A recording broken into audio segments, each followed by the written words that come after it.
Welcome back to the Dershow. Big news today, obviously, is the State of the Union message and the response to it by Sarah Huckabee Sanders. We're going to be talking about that. Before we get to that, I watched the whole shebang, and I what I do is whenever I watch something like the State of the Union, I then flip the channels to see, what does Fox have to say about it? What does CNN? What does MSNBC? And of course, it's as if you watch different speeches on Fox. It's all praise, and on it's all attack, and on CNN, it's all praise.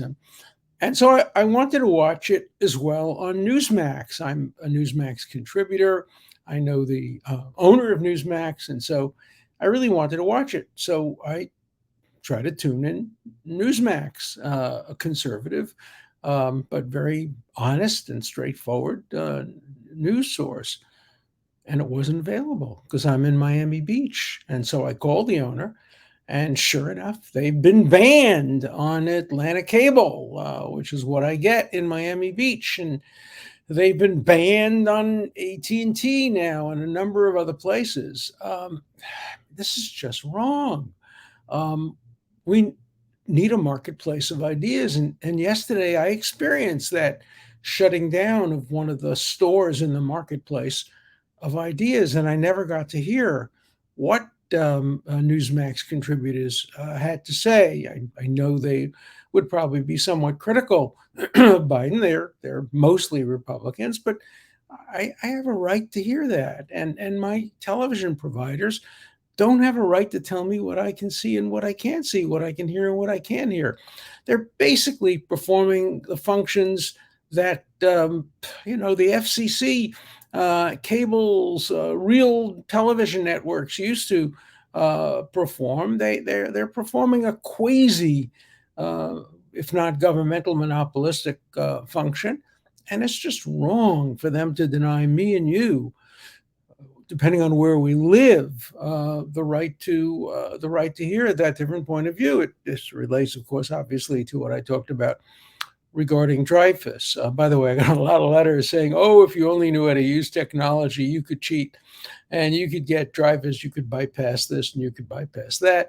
Or you could send for a CD on Amazon for $69.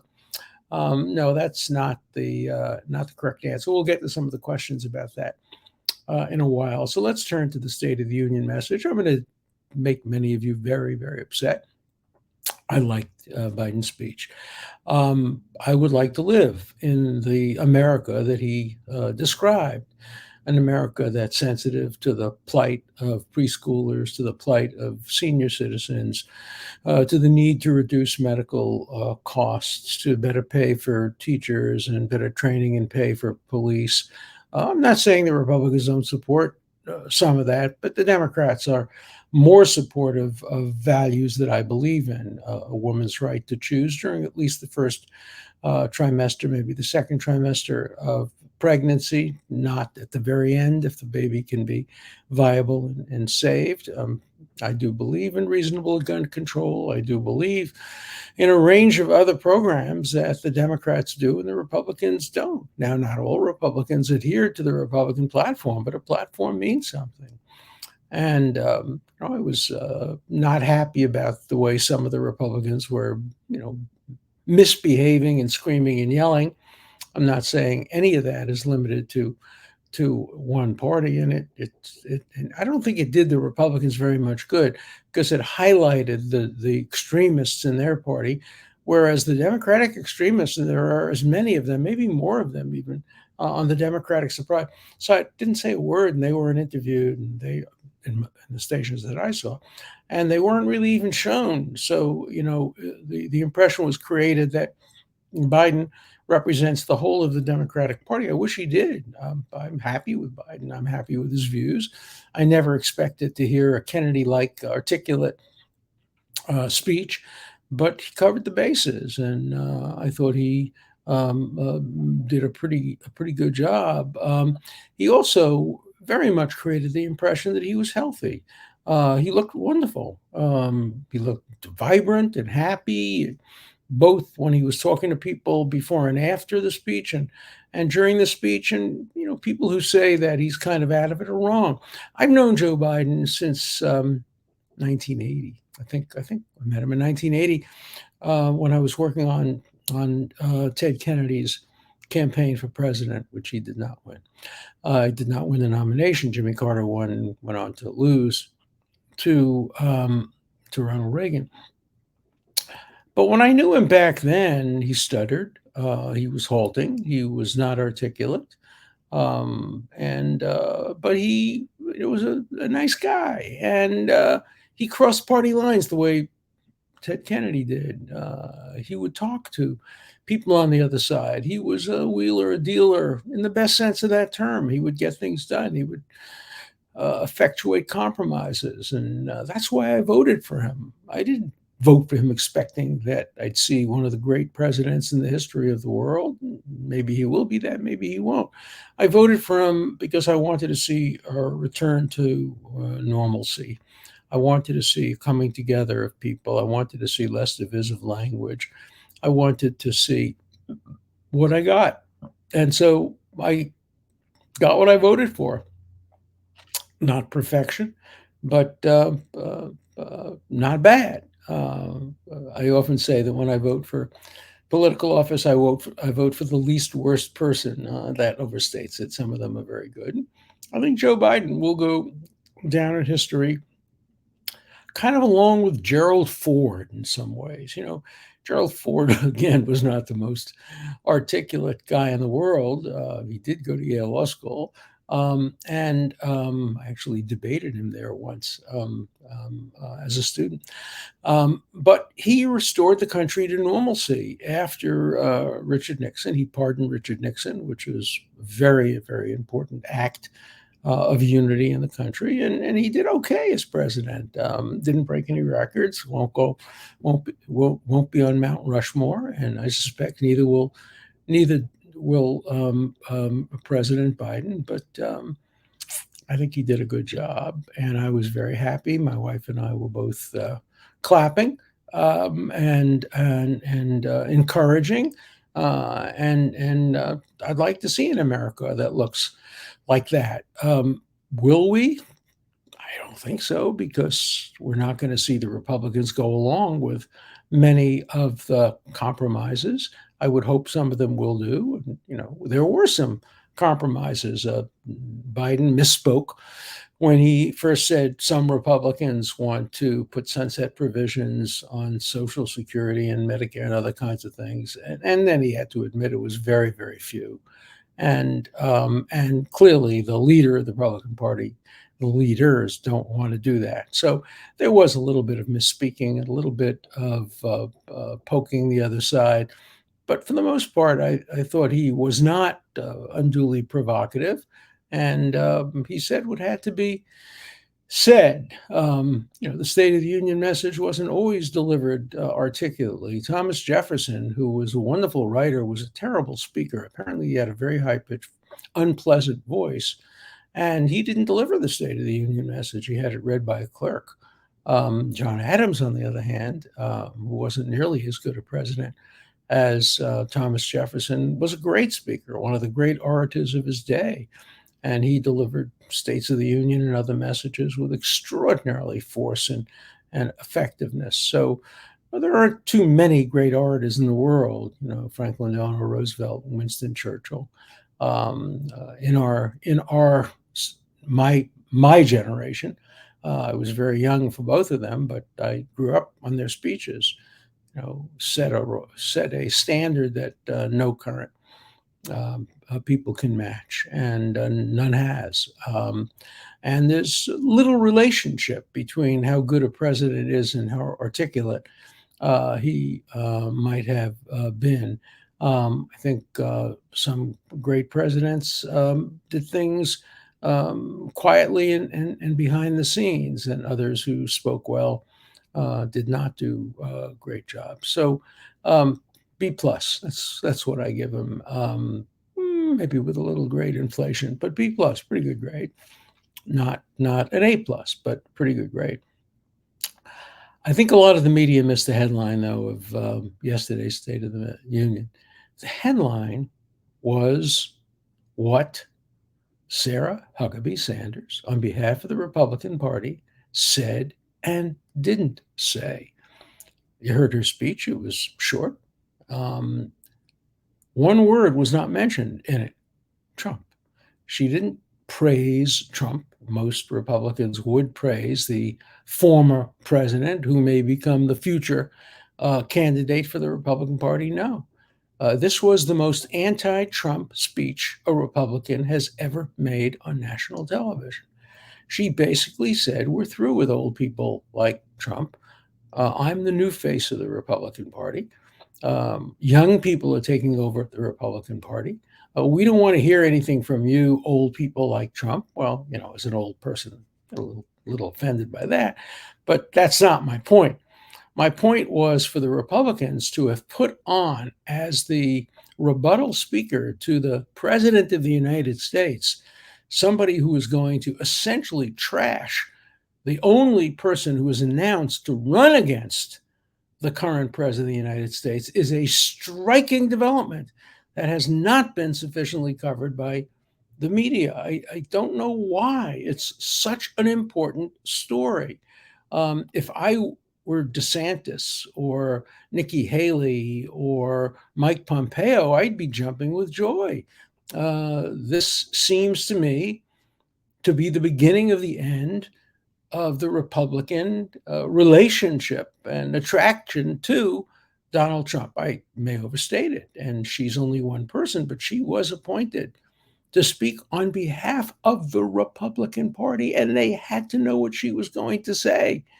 This is not, "Oh, by the way, we'd like you to give a speech, say whatever you want."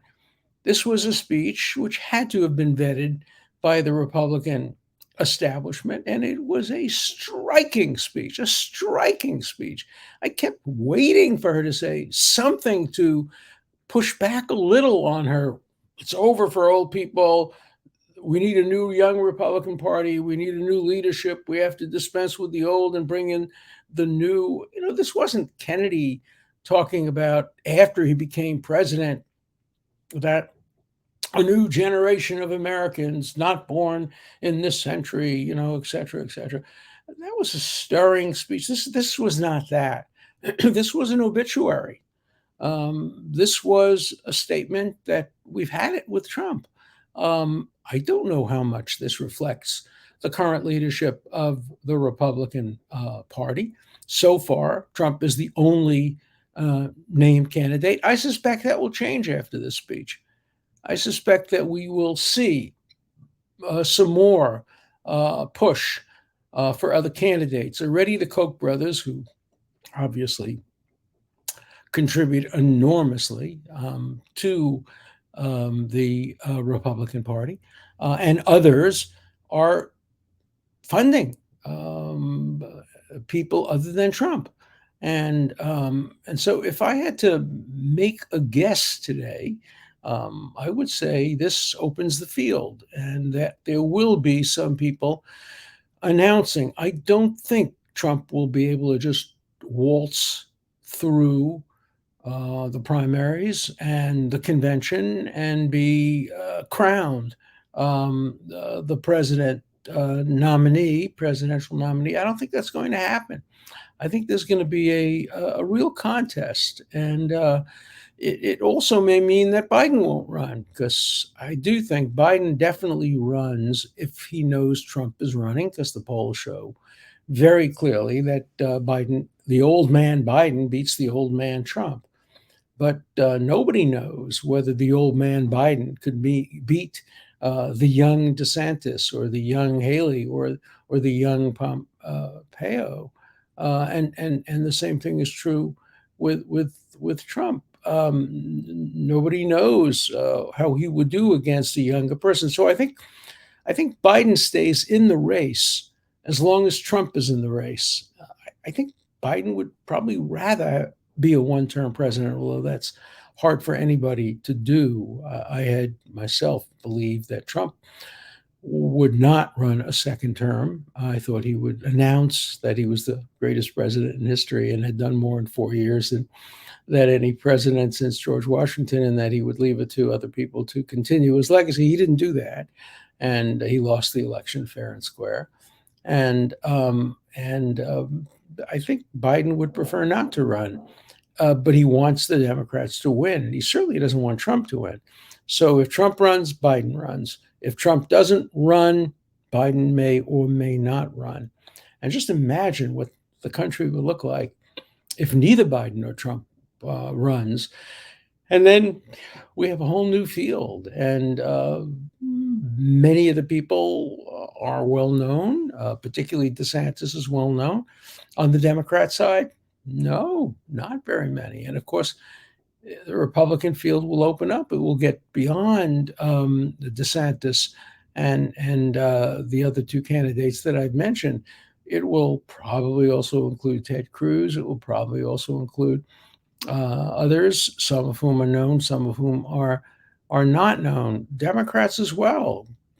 You know, they flashed pictures of all the Democrats yesterday as the president was making his speech, and most of them, for most Americans, were unrecognized faces. For me, a lot of them were recognized because a number were my former students and people I've known for years. But I couldn't predict to you today who would get the Republican or the Democratic nomination in the absence of Trump and Biden or Biden. So I think the media has missed the big message of yesterday's State of the Union message. It was not the substance. Substance was okay. It was what it says about Biden's health, about his ability to handle the presidency, and about the fact that the Republican leaders are now trying to disassociate themselves from Trump. Now, as an octogenarian, almost a middle octogenarian, I don't mind seeing old people run, but I don't mind seeing young people run. I'd love to see some good young candidates on both sides. They both should have strong benches because no matter what happens in this next election, obviously, in elections to come, we need a whole new bench full of able candidates. My hope, my goal is to see all the candidates on both sides move more to the middle, to be more centrist, to be less ideological, to be more willing to compromise. And I see a little of that, but I don't see it as much and as clearly as I would like to. And, you know, when you run in the primaries, that tends to move you to the extremes. Generally, if you win and become president, that moves you a little bit more to the center. That doesn't always happen, but it happens a lot of the times. It moves you to the center, by the way, for your first term, not the second term, which is why I've always regretted voting for Barack Obama the second time. I'm proud of my vote for him the first time, but the second time, I wish I had voted for Mitt Romney. I think he would have been a better president instead of Obama for his second term. Mitt was one of my students too.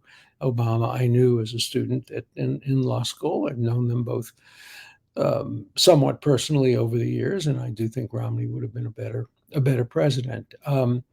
But we'll have our choices. But the one thing I want to make sure is that when we make the decision who we want to vote for the next president of the United States, we're not doing it based on censorship of media from the right or from the left. Look, I'm a person who leans slightly to the left. I'm a liberal Democrat, but I do not want to see the banning of television stations like Newsmax or some of the others, even extreme ones. I hate extremism, and I hate kind of extreme bigotry on Twitter and all of that.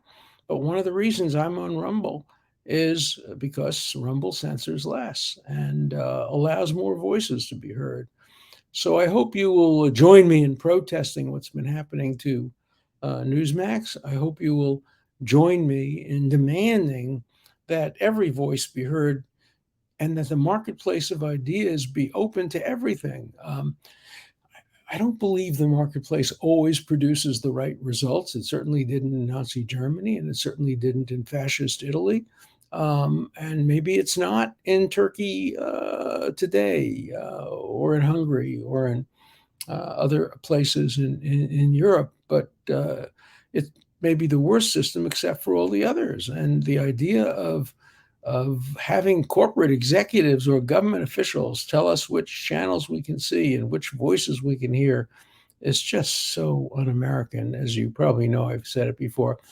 I have a letter hanging in my office in New York, a handwritten letter from Thomas Jefferson on the 25th anniversary of the Declaration of Independence, saying, we have nothing to fear from voices that we disagree with, as long as there's an opportunity to respond to them. The marketplace of ideas is part of our foundation, and I hope it continues. And I hope that Atlantic Broadband and AT&T and all the other companies come to their senses and allow us to make the decision what to watch, instead of having them make the decision what we cannot watch. Let me turn to some questions. Okay. Oh, here's one that's just wrong. I love the way people just state things, but this is not true. The Constitution of Bill of Rights does mention God. All right. Where? Why do you write me a letter like that without quoting it? Find me a single quote in the Constitution of the United States, or in the or not in the Declaration. It's in the Declaration. I've said that. But find me anything in the Constitution and the Bill of Rights that does mention God.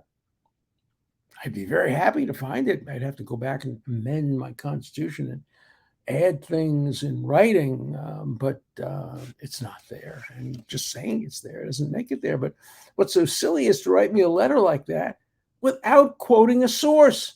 It's just in your head. It's not true. Okay. I just rewatched Rosemary's Baby, another great Roman Polanski film. If they're censoring Jacques in the United States because of what Polanski was accused, even more than accused, he admitted it, of doing decades ago, why are they not censoring Rosemary's Baby in the U.S.? Doesn't it sound like it's doesn't sound like it's because of Polanski? Well, what else could it be? It's a great film. It got phenomenal reviews. It would be very popular in the United States. It might even, win an Oscar.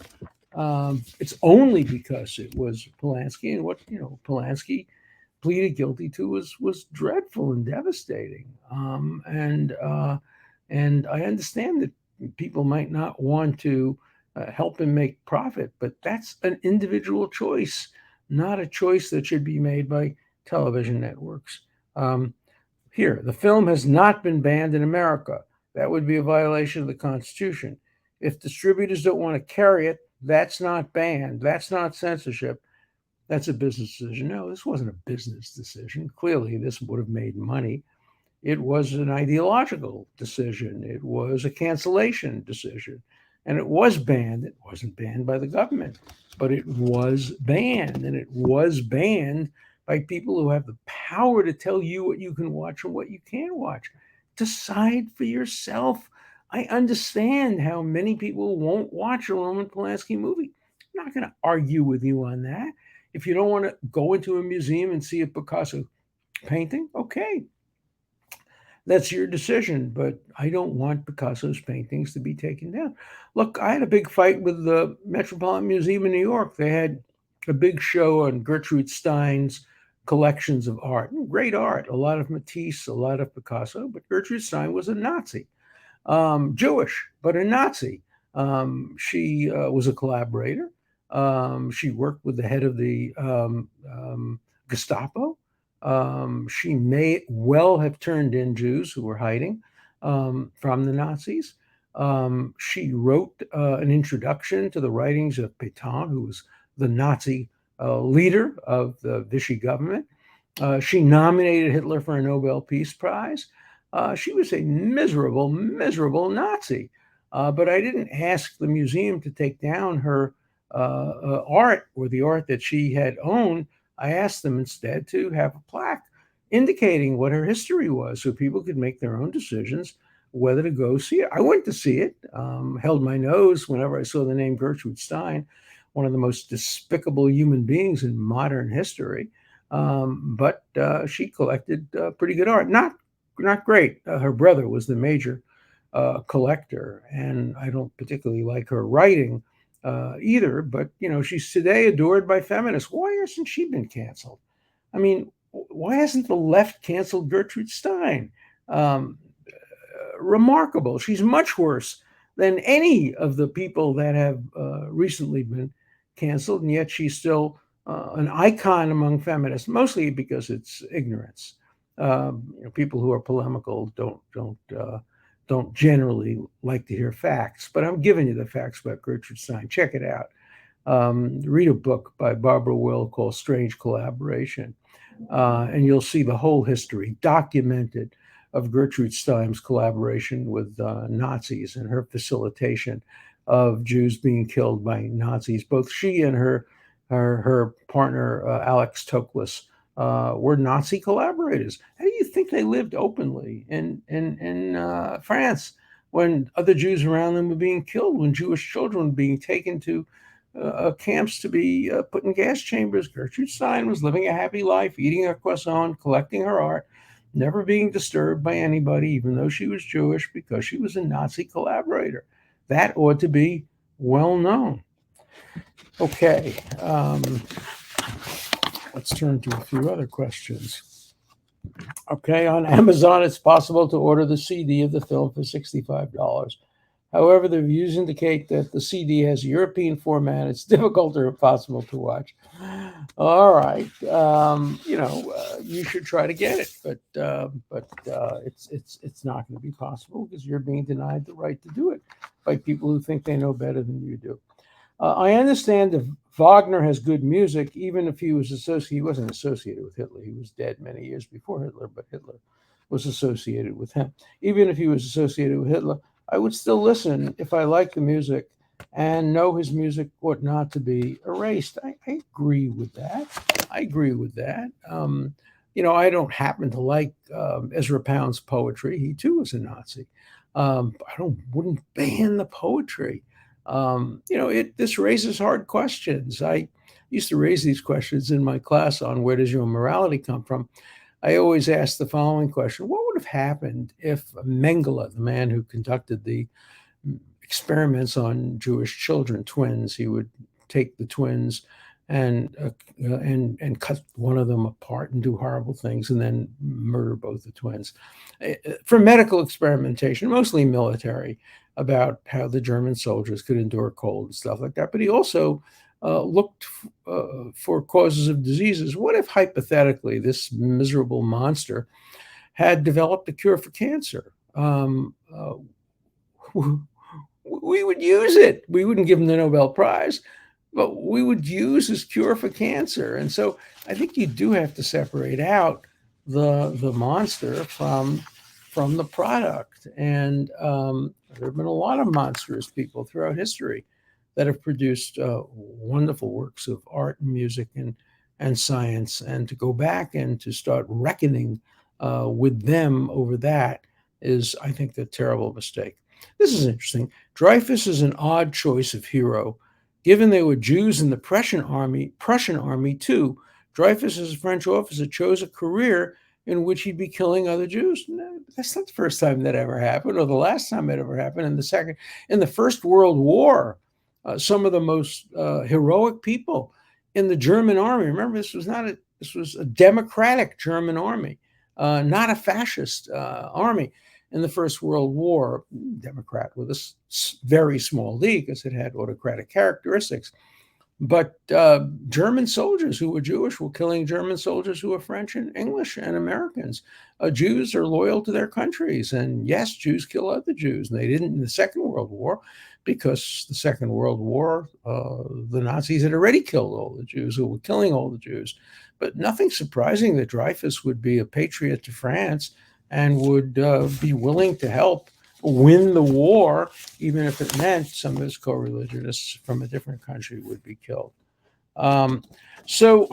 These are good issues. I love having these letters because it gives everybody an opportunity to see every side of the issue. So please work hard to make sure that whatever your media carrier is, that they don't ban stations, they don't ban people, they don't ban programs. It's so insulting to you. You have the right to decide what you want to see, what you want to hear. That's the spirit of the First Amendment. Whether it's by the government or by private parties, censorship is just wrong. See you next week.